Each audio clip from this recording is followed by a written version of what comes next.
एक एम्प्लॉय, सिर्फ एक एम्प्लॉय ऑर्गेनाइजेशन को डुबा भी सकता है, रॉकेट की तरह ऊंचाइयों पर भी ले जा सकता है। Good evening, chapter 6 staffing. Staffing पढ़ेंगे हम, क्लास 12 बिजनेस स्टडीज। स्टाफिंग है क्या?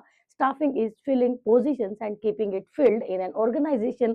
अलग अलग पोस्ट को भरना और भरे हुए रखना इज स्टाफिंग। अब पोस्ट को कैसे भरोगे आप, वो पूरा प्रोसेस आप चैप्टर 6 में पढ़ोगे। ठीक है बेटा।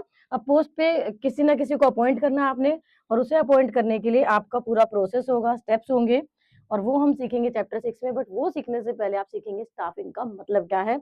आईएनजी लगा है। आईएनजी मतलब सबसे पहले तो यही समझ लो कि this is a process, this is a process and function of management. कितने फंक्शन थे मैनेजमेंट के बेटा?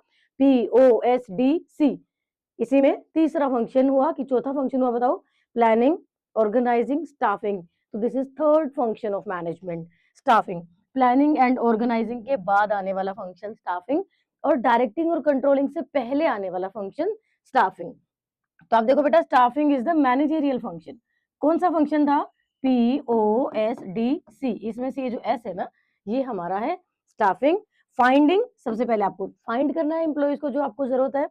सिलेक्ट करना है कि जितने आपने फाइंड कर लिए उसमें से बेस्ट वन कौन सा है, उसे सिलेक्ट कर लो एम्प्लॉय को। और सिर्फ सिलेक्शन से काम नहीं चलेगा, आपको अपने एम्प्लॉयज को टाइम टाइम पर ट्रेन करना होगा, या फिर स्टार्टिंग में भी ट्रेन करना होगा, जैसे आर्मी के लिए, पुलिस के लिए, या टीचर्स का इंडक्शन प्रोग्राम होता है, तो वो ट्रेनिंग जरूरी है। And developing competent people to fill various positions in an organization.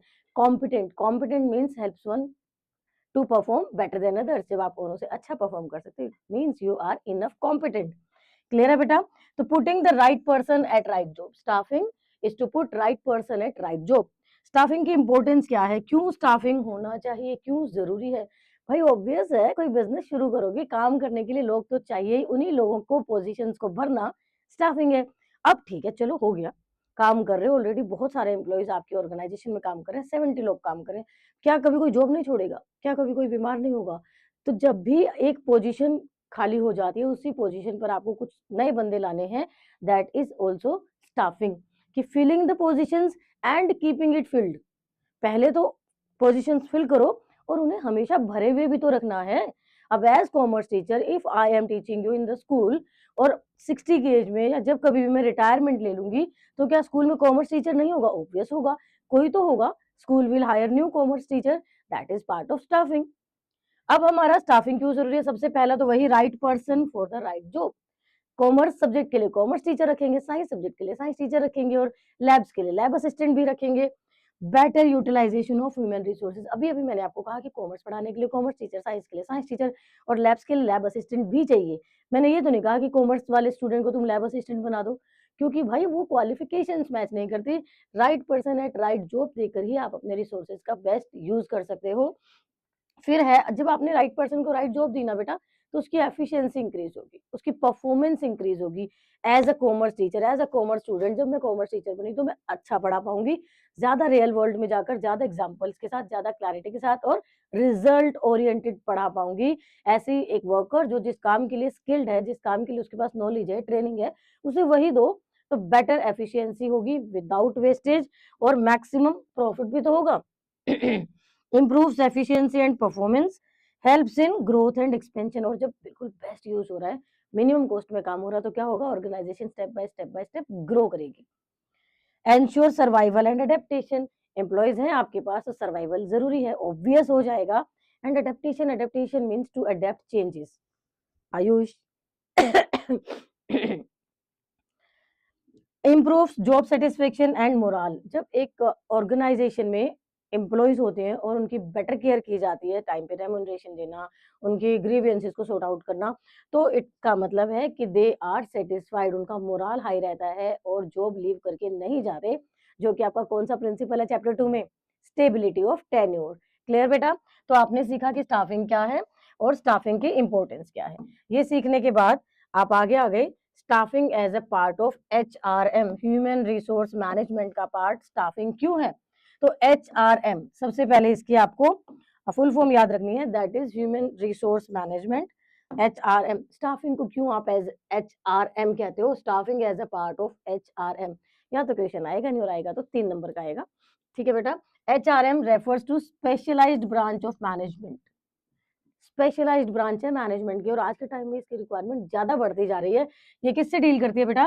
सबसे पहले ये प्लान करना कि कितने लोगों की जरूरत है, फिर उतने बहुत बहुत बहुत सारे लोगों को अट्रैक्ट करना कि they fill applications for this particular job, और जो इतने सारे लोगों को आपने पॉजिटिवली अट्रैक्ट किया है to fill application for this post, that is recruitment. This is positive process. जो भी क्वालिफाई है वो आगे बढ़ सकता है, एंड इसमें से आप बेस्ट वाले को सिलेक्ट कर लोगे, दैट इज सिलेक्शन। और सिलेक्शन के बाद ट्रेनिंग, ट्रेनिंग देके जब वो काम करे तो टाइम टाइम पे उनका अप्रेजल फॉर्म भरवाना कि क्या उनकी ड्यूटीज थी और क्या उन्होंने कंप्लीट किया। ठीक है बेटा? और सब काम किसके लिए करेंगे? हम एम्प्लॉय वेलफेयर के लिए करेंगे।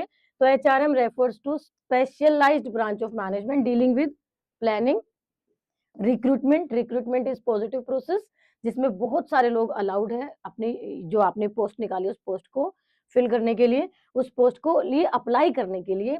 सिलेक्शन, अब क्या आप सबको सिलेक्ट कर लोगे? नहीं, आप प्रॉपर टेस्ट लोगे, इंटरव्यू लोगे, जैसे भी करोगे आप बेस्ट वन सिलेक्ट कर लोगे।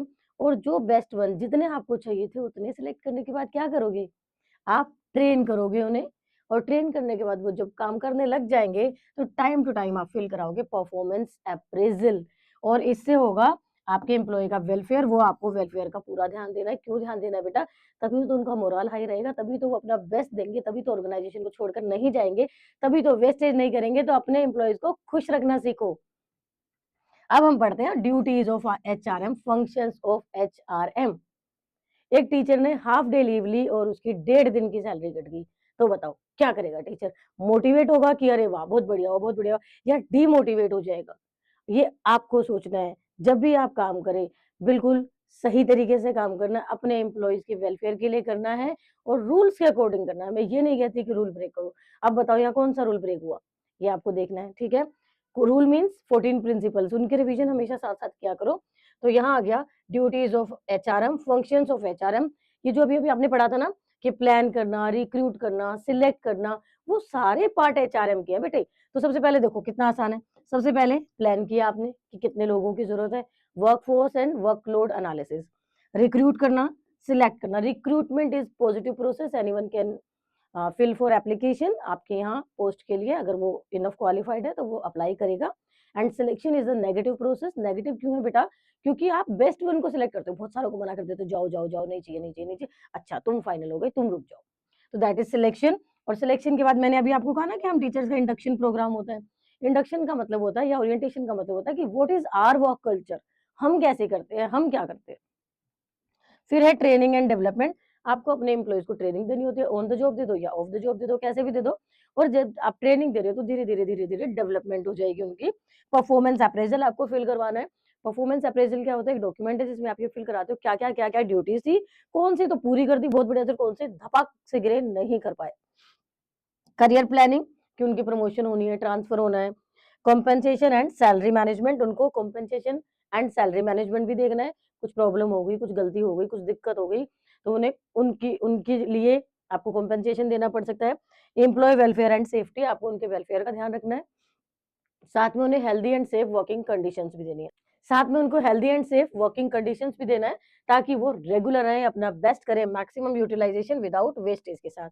इसके बाद हमारा एचआरएम में एक पॉइंट रह गया, एम्प्लॉय रिलेशंस। आपको उनके साथ पॉजिटिव रहना है, उनको टाइम टू टाइम ट्रेन करना है, स्टेबिलिटी का ध्यान देना है, रेम्यूनरेशन टाइम पे देना है। और फिर आ गया बेटा स्टाफिंग प्रोसेस। क्या प्रोसेस के स्टेप आप आगे पीछे लिख सकते हो? नहीं, बिल्कुल नहीं, सेम सीक्वेंस में लिखना है। ऑर्डर चेंज नहीं कर सकते, step by step by step by step आपको लिखना है। और स्टेप्स लिखने का, प्रोसेस लिखने का तरीका क्या होगा वो भी मैं आपको बताऊंगी बेटा। कितने स्टेप्स है? 8 स्टेप है। तो सबसे अच्छा प्रोसेस इसको प्रेजेंट करने का क्या है वो आपको शो कर देती हूँ। ठीक है? तो कैसे आपको प्रेजेंट करना है आपका प्रोसेस जब आप पेपर में लिखने लगेंगे। आपने एक स्टेप लिखा एस्टिमेटिंग मैन पावर रिक्वायरमेंट, अभी बताया था workload analysis, workforce analysis and future में भी हमें कितनी जरूरत पड़ेगी। तो तरीका क्या है बेटा? एक स्टेप आपने लिखा, फिर आपने एरो लगाया, एरो लगाया आपने ऐसे, ये पहला स्टेप हो गया। नंबरिंग मत डालना, एक फ्लो चार्ट की तरह दिखाना है, बाद में हेडिंग प्लस एक्सप्लेनेशन देना है। दूसरा हो गया रिक्रूटमेंट, अट्रैक्टिंग एप्लीकेशंस, एप्लीकेंट्स कोई भी आके अप्लाई कर देगा। रिक्रूटमेंट के बाद अगला प्रोसेस सिलेक्शन, बेस्ट कैंडिडेट को आपने सिलेक्ट कर लिया। उसके बाद प्लेसमेंट एंड ओरिएंटेशन, आपने उनको प्लेस मतलब ऑफर लेटर दे दिया, आ जाओ जी आने के बाद आपने उन्हें अपना वर्क कल्चर समझाया कि हम ऐसे ऐसे ऐसे करते हैं, दैट इज ओरिएंटेशन। एंड उसके बाद ओरिएंटेशन के साथ आप स्टार्ट कर देंगे training. Training on the job भी कर सकते हो एंड ऑफ द जॉब भी कर सकते हो। ट्रेनिंग के साथ आपको उसके बाद जब वो काम करना शुरू कर दे, कुछ समय हो जाता है काम करते हुए, आप परफॉर्मेंस अप्रेजल फिल करवाते हो। ये वीकली बेसिस पे भी हो सकता है, मंथली बेसिस पे, एनुअल बेसिस पे, किसी आपकी मर्जी है, आपकी ऑर्गेनाइजेशन के अपने रूल्स, आप कैसे परफॉर्मेंस अप्रेजल भरवा रहे हो। फिर promotion and career planning, depends आपने क्या रूल्स बना रखे हैं कि 5 साल काम करने के बाद प्रमोशन होगी, अच्छा रिजल्ट लाने पे प्रमोशन होगी, क्या कैसे प्रमोशन होगी। तो आपको प्रमोशन का ध्यान जरूर देना है ताकि एम्प्लॉइज का मोरल हाई रहे और वो अपना बेस्ट करें ऑर्गेनाइजेशन में। और साथ साथ आपको नहीं भूलना है कॉम्पेंसेशन देना, उनके काम के बदले पैसा जो होता है उसे रेमुनरेशन कहते हैं, और कॉम्पेंसेशन भी आप कह सकते हो सैलरी एंड वेज एडमिनिस्ट्रेशन, ये आपको पूरा ध्यान देना है। तो आपके कितने स्टेप्स हो गए बेटा? 8। अब इन 8 स्टेप्स को समझो। इसमें है रिक्रूटमेंट। रिक्रूटमेंट फिर से अलग से आएगा क्योंकि रिक्रूटमेंट का प्रोसेस आपको सीखना जरूरी है। रिक्रूटमेंट के प्रोसेस में क्या आएगा बेटा? देखो, रिक्रूटमेंट आपको बिल्कुल हमेशा ध्यान देना है कि this is positive process to attract applicants to apply for the specific post. जो पोस्ट आपने निकाली है उसके लिए लोगों को अट्रैक्ट करना, ताकि सोचे लोग अरे वाह बहुत बढ़िया, चलो फॉर्म भर देते हैं, चलो फॉर्म भर देते हैं, चलो फॉर्म भर देते हैं। आप बोलो मैम चाहिए तो हमें 2 लाख लोग फॉर्म भर रहे हैं, क्यों? ताकि आप उसमें से बेस्ट को सिलेक्ट कर सको। आपको 2 चाहिए थे, 2 ही आए तो क्या करोगे? कैसे सिलेक्ट करोगे बेटा? तो मैक्सिमम को अट्रैक्ट करना है, दिस इज रिक्रूटमेंट। क्या है? रिक्रूटमेंट। तो recruitment is the process of attracting potential candidate to apply for the job. It is positive process. ये अब मैं आपको तीसरी बार बता रही हूँ। Why recruitment is positive process? Because people can apply here. कोई भी अप्लाई कर सकता है जो कि एलिजिबल है। यहाँ किसी को हम मना नहीं कर रहे, ठीक है बेटा? It increases the number of applicant, source of recruitment.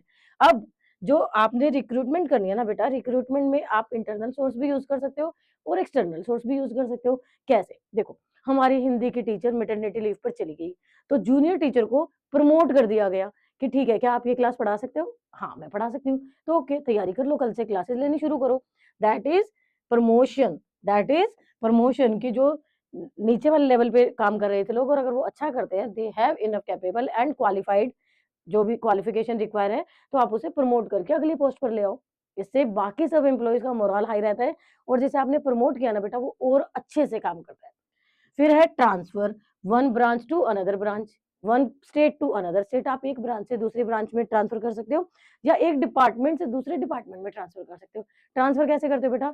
Surplus से डेफिसिट की तरफ, जहां 4 एम्प्लॉइज है बट 3 की जरूरत है, वहां से एक उठाओ, और जहां 2 है और 3 की जरूरत है, वहां पे एक डाल दो।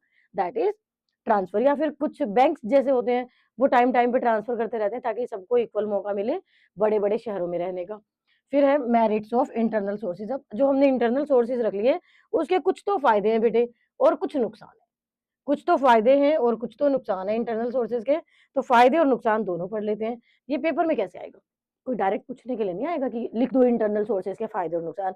आपको प्रॉपर केस स्टडी आएगी कि एबीसी ऑर्गेनाइजेशन है, वहां कालू राम काम करता है, और मिस्टर मेहता ने कालू राम को एक सीनियर मैनेजर से मोस्ट रिस्पॉन्सिबल पोस्ट दे दी।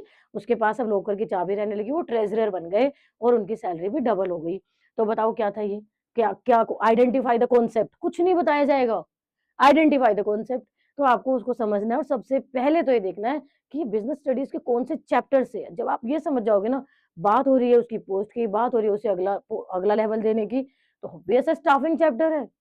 ऑब्वियस है कि उसकी प्रमोशन की बात हो रही है बेटा। पहला काम आपको कहाँ पहुंचना है? चैप्टर पे पहुंचना, और चैप्टर के बाद टॉपिक पे पहुंचकर और फिर कॉन्सेप्ट पे पहुंचना है। याद रखना इस बात को। तो मेरिट्स ऑफ इंटरनल सोर्सेज। अब जब हिंदी टीचर को क्लास 3 से क्लास 9-10 दे दी गई, उनकी क्वालिफिकेशन चेक करके प्रॉपर प्रिपरेशन ट्रेनिंग देकर, तो क्या हुआ? उस टीचर का मोरल हाई हो गया। बाकी एम्प्लॉइज भी मोटिवेट हो गए कि अरे हमें भी तो प्रमोशन मिल सकती है, हमारी भी सैलरी भी तो डबल ट्रिपल हो सकती है। Saves time and money. Time और मनी सेव करता है। कैसे? अगर हमने प्रमोशन नहीं दी होती तो हम बाहर से कहीं हायर करते, पहले न्यूज़पेपर मैगजीन में देते कि वैकेंसी है, फिर वो अप्लाई करते, फिर हम उनका डेमो लेते, टेस्ट लेते, रिटर्न पेपर लेते, पूरा पैनल बैठता, उनका इंटरव्यू लेता, तो टाइम लगता। It is time consuming and costly process. Time consuming and costly process. Already जानते हैं हम उस एम्प्लॉय को जिसे हमने प्रमोट किया, तो ये हमारा फायदा है। और क्विक प्रोसेस है, हमने बोल दिया चलो जी कल से 10th क्लास पढ़ा लेना। अब तुम सोच रहे हो कि मैम वो 3rd क्लास तो खाली रहेगी, हिंदी टीचर को अगर 10th मिल गई तो 3rd क्लास के लिए हम दूसरा हायर कर लेंगे ना। वो कहीं ना कहीं तो होगा, लेकिन आप बोलो मैम सीधा 10th के लिए हायर कर लेते, बट अगर सीधा 10th के लिए हायर कर लेते तो जिसे हमने प्रमोट किया उसका मोरल कैसे हाई होता। वो सीनियर मोस्ट पोजीशन थी जिसमें हमने प्रमोशन करके अपने खुद के पुराने एम्प्लॉय को रख दिया, उसका भी मोरल हाई हुआ, हमारा भी ट्रस्ट बना रहा, और एक जिम्मेदार इंसान को हमने काम दे दिया। नया अच्छा भी हो सकता है, बुरा भी हो सकता है, बेशक आप बहुत मेहनत करके ढूंढो, तो हम कोशिश करेंगे कि प्रमोशन करें, ऑर्गेनाइजेशन का भी फायदा है, एम्प्लॉय का भी मोरल हाई रहता है। कुछ नुकसान भी है, जिसे तुमने प्रमोट किया हो सकता है उसे सारे लूप होल्स पता है, हो सकता है वो वैसा ही लेजी बना रहे, बाहर से लाओगे तो अपने आप को प्रूव करने के लिए बहुत मेहनत करेगा, जिसे हम फ्रेश टैलेंट ब्लड कहते हैं। तो जो हमारे पास जब प्रमोशन करने तो लिमिटेड चॉइस है, बहुत बहुत सारे एप्लीकेंट्स नहीं है, लिमिटेड चॉइस है, उसी में से आपको किसी को प्रमोट करना है। कोई फ्रेश टैलेंट नहीं आया, वही जो पहले था वही है, और फेवरेटिज्म और बायस भी हो सकता है, 10 लोग थे, 10 में से एक ही को प्रमोशन मिली, बाकियों को क्यों नहीं मिली, इसके भी चांसेस हैं। क्रिएट्स चेन वैकेंसीज, अब जैसे मैंने कहा कि थर्ड से तुम 10th में तो ले, थर्ड के लिए तुमने हायर करा ना, ये एक लिमिटेशन ही तो है कि चेन वैकेंसी क्रिएट होती है। फिर है एक्सटर्नल सोर्सेज, बाहर आउटसोर्स, बाहर से आप कैसे ला सकते हो बेटा, एडवर्टीजमेंट करो, एडवर्टीजमेंट करो, या एम्प्लॉयमेंट एक्सचेंज से ले लो, ठीक है, या फिर प्लेसमेंट एजेंसी से ले लो, कैंपस रिक्रूटमेंट, 3 इडियट्स देखी थी ना, कैंपस रिक्रूटमेंट से ले लो, या फिर आप कहाँ से ले लो बेटा, डायरेक्ट रिक्रूटमेंट, ठीक है, जो एजेंसीज होती हैं वहां से हायर कर लो, वेब बेस्ड रिक्रूटमेंट naukri.com या कोई भी ऐसी वेबसाइट से वहां से उठा लो, कैजुअल कॉलर्स जो अपने आप आते हैं, रिज्यूम दे जाते हैं, आपके पास पूरी फाइल होती है, पूरी मेल होती है, उनको छानो, उनमें से देखो कि कौन आपके लिए एलिजिबल है, उसको बुलवा लो। तो ये हो गया कैजुअल कॉलर्स। और फिर लेबर कॉन्ट्रैक्टर्स की हमने वहाँ स्विमिंग पूल बनाना है, तो स्विमिंग पूल बनाने के लिए क्या करेंगे, हमको इंटरव्यू थोड़ी लेंगे लोगों का, एक कॉन्ट्रैक्टर बुलाएंगे, उसे काम दे देंगे, वो अपने बाकी अपने आप काम करता रहेगा। तो ये डिफरेंट सोर्सेज थे बेटा, एक्सटर्नल सोर्सेज थे रिक्रूटमेंट के, एक बार रिवाइज कर लो, advertisement, employment exchange, placement agency, consultant, campus recruitment, direct recruitment, और web based recruitment, casual caller और लेबर कॉन्ट्रैक्ट। एक्सटर्नल सोर्सेज के कुछ फायदे हैं, कौन से फायदे हैं, सबसे बड़े फायदे वही है जो वहां लिमिटेशन थी ना, वो यहाँ फायदे हैं। इंटरनल में जो लिमिटेशन थी कि फ्रेश टैलेंट आ जाता है, बहुत सारी वाइडर चॉइस है आपके पास वाइडर चॉइस है, फ्रेश टैलेंट आ गया, और जो लोग आए हैं वो हाईली क्वालिफाइड प्रोफेशनल अवेलेबल हैं, बहुत सारे आए थे, आप उसी को उठाओ ना जो ज्यादा हाईली क्वालिफाइड आपको दिख रहा है, जो प्रोफेशनल दिख रहा है। फिर रिड्यूस इंटरनल कॉन्फ्लिक्ट, आपने 10 में से एक को प्रमोट कर दिया था, बाकी 9 आपसे नाराज हो गए थे, तो ये झगड़ा ही मत क्रिएट करो, बाहर से सीधा हायर कर लो, क्लियर। तो कोई इंटरनल कॉन्फ्लिक्ट नहीं है। डीमेरिट्स ऑफ एक्सटर्नल सोर्सेज, बाहर से उठा तो ले, इसके कुछ नुकसान भी है। नुकसान क्या है, सबसे पहले time consuming and costly process है। टाइम कंज्यूमिंग और कॉस्टली क्यों है बेटा, टाइम कंज्यूमिंग एंड कॉस्टली इसलिए कि जब तुमने बाहर से हायर किया ना, तो तुम्हें पहले एडवर्टीजमेंट देनी पड़ी, वहां से तुमने उठाया, वहां से हायर किया, उसका इंटरव्यू लिया, पैनल बिठाया, तो वो टाइम कंज्यूमिंग हो गया और कॉस्टली हो गया। एक्सपेंसिव को आप कॉस्टली भी कह सकते हो, क्या कह सकते हो बेटा, time consuming and costly process external sources से मे डीमोटिवेट एग्जिस्टिंग एम्प्लॉयज। अब तुम बाहर से उठा लाए तो तुम्हारे एम्प्लॉयज कहेंगे कि हमें कैपेबिलिटी नहीं थी क्या, हमें प्रमोशन नहीं मिल सकती थी, हमें भी मिल सकती थी, हम भी मेहनत कर रहे हैं, ये जो बाहर से आया ये कौन सा अच्छा काम कर रहा है, ये कौन सा हमसे बेटर है, क्यों नहीं हमें प्रमोट करा, तो वो डीमोटिवेट हो सकते हैं बेटा। पॉसिबिलिटी ऑफ रॉन्ग सिलेक्शन, और हो सकता है मैंने बताया था ना, हो सकता है कि आपने बहुत बेस्ट चूज किया हो, बट हो सकता है कोई रॉन्ग सिलेक्शन हो जाए, क्योंकि इंसानों से तो गलतियां होती ही हैं। तो I advise you to promote your staff to next level, and जो उसकी जगह वैकेंसी क्रिएट हुई है वहां आप कोई नया रखो, क्योंकि उसकी जगह जो वैकेंसी क्रिएट हुई है जिसे आपने प्रमोट किया ना, वो उस नए वाले को चेक कर सकता है, सुपरवाइज कर सकता है, ट्रेन कर सकता है। एग्री और note, please right in comment box. Next topic is selection, next topic is selection. Selection का मतलब समझ लो बेटा पहले, सिलेक्शन क्या है बच्चा, selection is a process, selection एक प्रोसेस है। सबसे पहले समझ लिया आपने, सिलेक्शन एक प्रोसेस है, कैसा प्रोसेस है, choosing the best candidate from all who have applied in the recruitment process, recruitment process में जितने लोगों ने अप्लाई किया था उसमें से बेस्ट को जिसे आपने चूज कर लिया, दैट इज सिलेक्शन। अब सिलेक्शन क्या है बेटा, ये एक नेगेटिव प्रोसेस है। नेगेटिव क्यों है, क्योंकि इतने सारे कैंडिडेट्स को आप रिजेक्ट कर देते हो, उन्हें उसके बाद तुम किसी एक को, दो को, तीन को, जितने भी तुम्हें चाहिए थे उतनों को सिलेक्ट करते हो, बाकियों को तो उदास होकर घर जाना पड़ता है कि नहीं हुआ सिलेक्शन, नहीं हुआ सिलेक्शन, नहीं हुआ सिलेक्शन। हजारों दिन तक वो सोचते रहते हैं कि ऐसा हमसे क्या नहीं हुआ, ऐसा हम क्या पूरा नहीं कर पाए कि सिलेक्शन नहीं होगा हुआ। बट ये तो एक प्रोसेस है बेटा, रिक्रूटमेंट में अगर 10 लोग आएंगे तो 10 के 10 का सिलेक्शन क्यों होगा, तो जो बाकी 7 सिलेक्ट नहीं हुए उनको डीमोटिवेट नहीं होना चाहिए, ये मेरा मैसेज है एज ए टीचर। तो steps in selection process, selection process में स्टेप्स क्या है बेटा, 3 मेजर स्टेप्स हैं। प्रीलिमिनरी स्क्रीनिंग, ये प्रीलिमिनरी स्क्रीनिंग वो है कि जहां स्टार्टिंग में आप देखो कि आपने 10th पास मांगा था, बट तो 8th पास वालों ने भी फॉर्म भरे, उनको यही निकाल दो कि जो क्वालिफिकेशंस आपने मांगी थी वही पूरी नहीं हो रही, फिर भी पर्सन ने अप्लाई कर दिया, तो इनको पहले स्टेप पे रिमूव कर दो, दैट इज प्रीलिमिनरी स्क्रीनिंग। इसके बाद है बेटा रिसीविंग एप्लीकेशन फॉर्म, आपको एप्लीकेशन फॉर्म मिल गए हैं। फिर है सिलेक्शन टेस्ट, ये 5 टेस्ट है बेटा, ये बहुत इंपॉर्टेंट, ये बहुत इंपॉर्टेंट है। इसमें है intelligence test, aptitude test, personality test, trade proficiency test and interest test. इनमें हम क्या देखते हैं कि क्या नया सीखने की आपके अंदर इच्छा है, कितना तेजी से आप नया सीख सकते हो, जो टेक्निकल काम के लिए आपको हायर किया जा रहा है वो आपको कितना आता है, आपका अपना एप्टीट्यूड क्या है। ठीक है बेटा, ये सारे टेस्ट आपको इनकी डिटेल्स एनसीईआरटी से पढ़ लेनी है, NCERT is the Bible for you. और फिर भी अगर कोई डाउट आता है तो please right in comment section, मैं आपको जरूर समझाऊंगी इसकी एक्सप्लेनेशन, या डाउट कोई भी इससे रिलेटेड होगा। बट हाँ, एक बार चैनल को सब्सक्राइब कर लो, क्योंकि अभी तक किसी ने भी सब्सक्राइब नहीं किया आपने। इसके बाद नेक्स्ट आ गया बेटा, ये करने के बाद टेस्ट लेने के बाद आपने इंटरव्यू लेना है। क्या लेना है? एम्प्लॉय का इंटरव्यू, सिलेक्शन प्रोसेस चल रहा है। इंटरव्यू के बाद आपने उसका रेफरेंस एंड बैकग्राउंड चेक करना है। एटलीस्ट 2 रेफरेंस एंड बैकग्राउंड दिए जाते हैं जब आप क्लास 12th में इंग्लिश में एप्लीकेशन फॉर जॉब पढ़ोगे ना बेटा, जहां आप अपना रिज्यूमे राइट करोगे, वहां आप सीखोगे कि रिज्यूम के लास्ट में आपको 2 लोगों के नाम, एड्रेस, फोन नंबर सब लिखने होते हैं उनकी पोस्ट के साथ, जो कि आपके रेफरेंस देते हैं कि हाँ हम इसे जानते हैं। तो रेफरेंस एंड बैकग्राउंड चेक होता है, और उसके बाद होता है सिलेक्शन डिसीजन की हम इसे हायर कर रहे हैं या नहीं कर रहे हैं। फिर सिलेक्शन डिसीजन के बाद होगा बेटा मेडिकल एग्जामिनेशन, और जॉब ऑफर कर दी जाएगी। मेडिकल एग्जामिनेशन के साथ क्या होगा? जॉब ऑफर कर दी जाएगी। और फिर होगा कॉन्ट्रैक्ट लेटर कि ये लीजिए आपका अपॉइंटमेंट लेटर, और हम हायर करते हैं आपको अपनी ऑर्गेनाइजेशन में, वेलकम टू आवर ऑर्गेनाइजेशन। आपको वेलकम कर लिया कॉन्ट्रैक्ट लेटर देकर, अपॉइंटमेंट लेटर देकर। वेलकम करने के बाद काम खत्म नहीं हो जाता है ऑर्गेनाइजेशन का, फिर शुरू होती है ट्रेनिंग। तो ये देखना है कि ट्रेनिंग जो है, ट्रेनिंग मींस आपके एम्प्लॉय की स्किल्स को इम्प्रूव करना। ऑलरेडी उसे काफी आता है, ऑलरेडी सब कुछ है, लेकिन आपको उसकी स्किल्स इम्प्रूव करनी है, that is training current job के लिए। और अब डेवलपमेंट और ट्रेनिंग दोनों में आपस में क्या रिलेशन है वो देख लो एक बार। डेवलपमेंट और ट्रेनिंग आपस में क्या रिलेशन है बेटा, ये देख लो।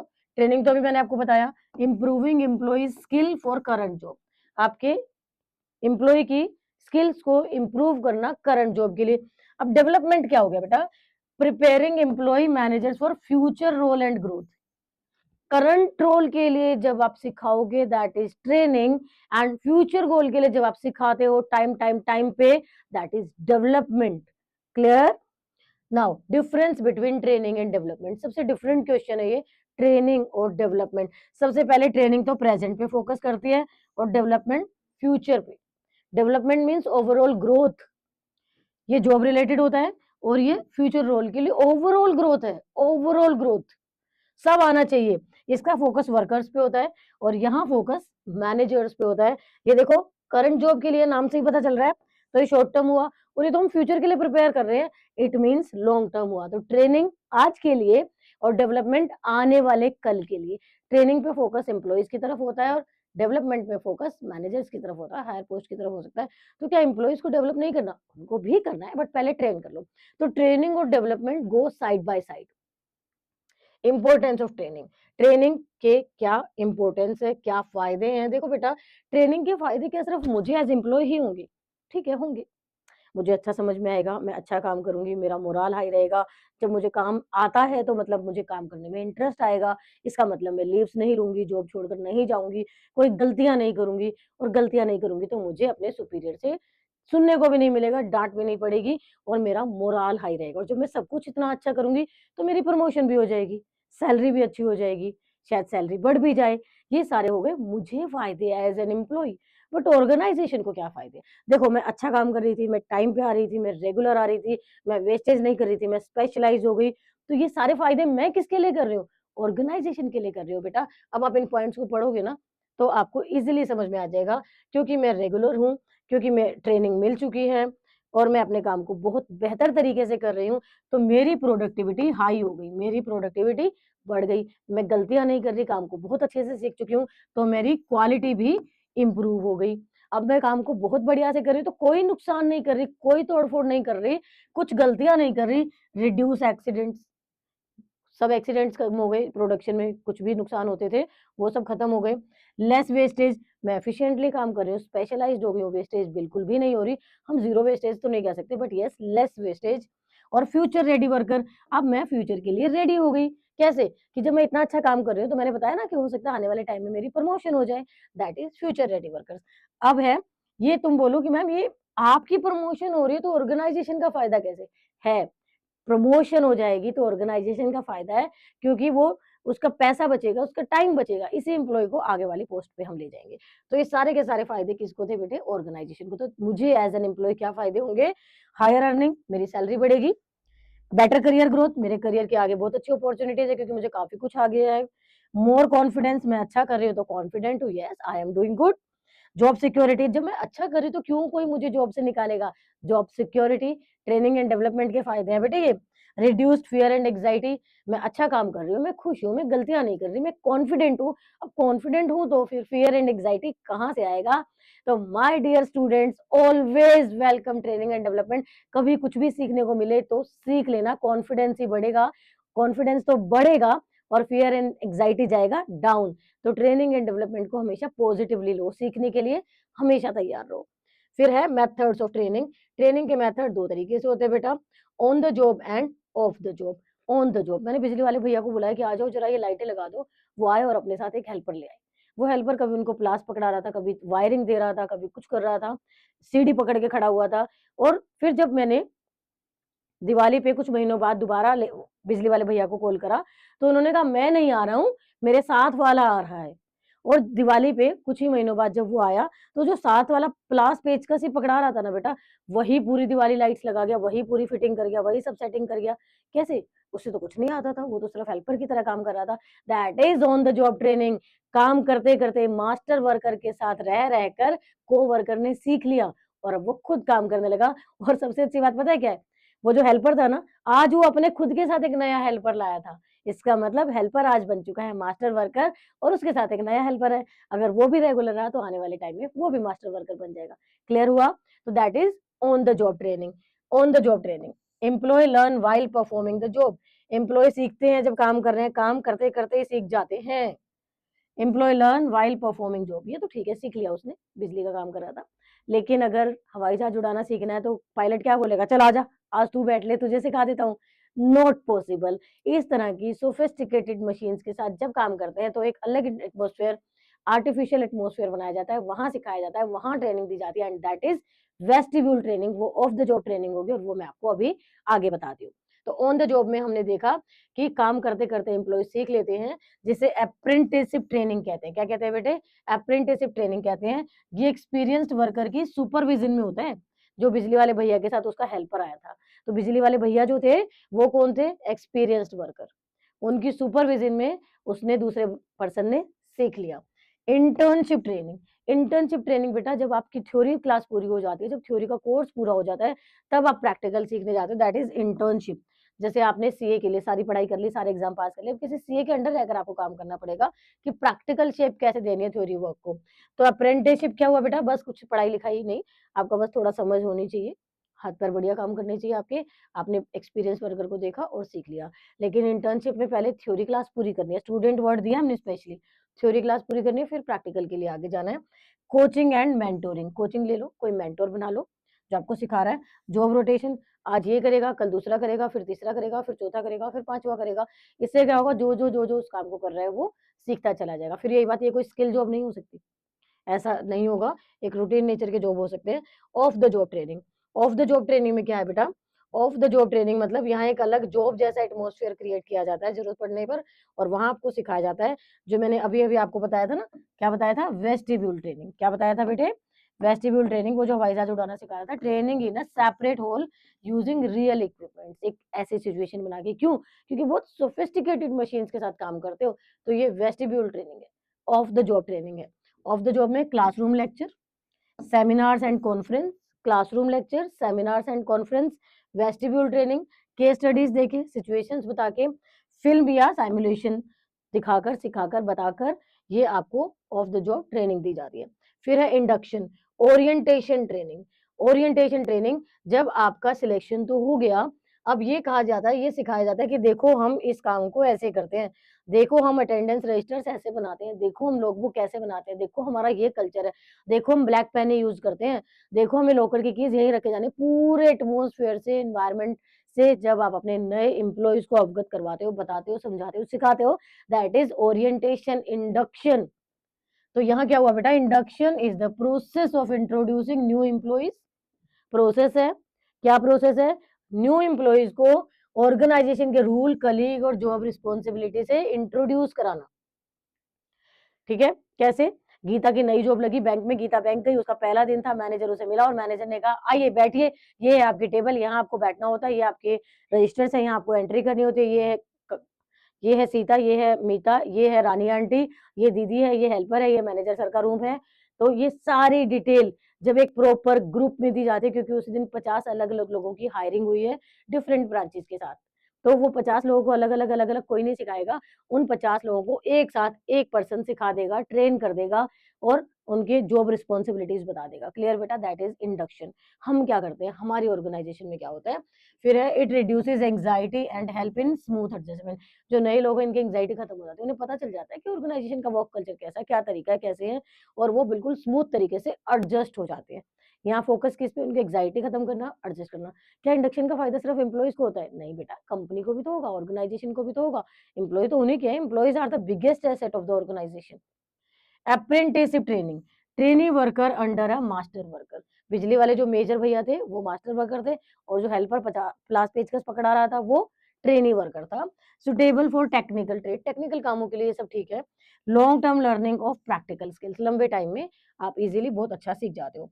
इंटर्नशिप ट्रेनिंग, थ्योरी क्लास तो आपने ले ली है एज अ स्टूडेंट, और प्रैक्टिकल अभी आप सीखने जा रहे हो, तो that is internship, that is internship. तो students worker get real workplace exposure, real workplace जैसा एक्सपोजर मिलता है, क्योंकि आप मेन उसी जगह पे काम करने जा रहे हो भाई।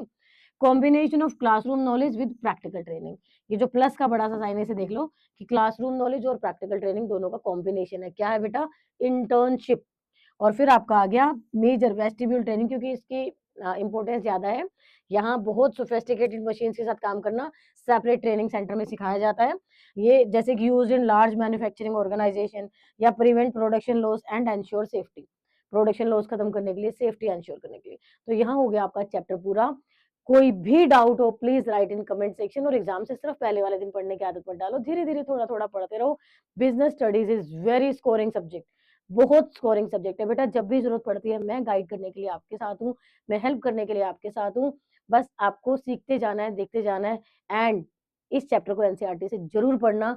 NCERT is the Bible for you. जो जो चैप्टर के आप वीडियो देखते हो फिर उसे एनसीईआरटी से पढ़ो। अगले प्रोसेस में जब एक बार पूरा सिलेबस हो जाएगा, फिर आपको केस स्टडीज सिखाएंगे, प्रीवियस ईयर्स के क्वेश्चंस कराएंगे, 100 मार्क्स की पूरी तैयारी के साथ हम आपके साथ हैं। Okay, don't forget to share with your friends. Thank you.